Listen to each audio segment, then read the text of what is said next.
Assalamu alaikum everyone, and welcome back to this Pepe update. Alright, so Pepe, yesterday I've talked about it, that you have one resistance met, one here, second one here, and then you have the third one right over there. So anytime you met it, you went to the downside, and now again you are moving forward to come a little bit more down. There are some few things that I may want to show you, and I'm going to go back into the pattern itself, and I'm going to remove the drawings here.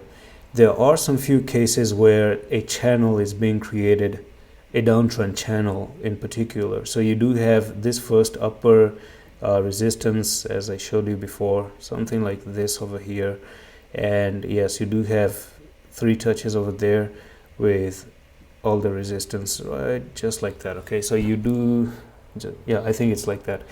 And this has been the upper resistance that is heavy right now. So 1 here, 2 and 3, and for some few reason I thought this was about to break above. If you could have broken above and hold above the line here, you do have good chances to basically move to 1670 or 1700.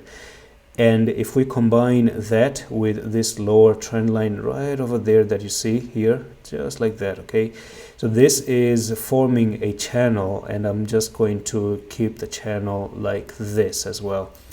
It does look valid. You can see pretty much you came down and had a reaction at that support, went up, had reaction at the resistance, and then you went down again to that support, reaction to that resistance again, came down like this to that support here, and then you move up. This upper resistance got created, that lower support got created.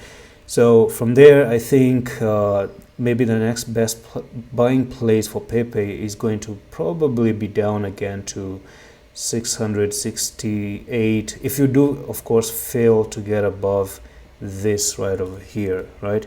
And that's all for the video. I'm going to see you in the next one in the office.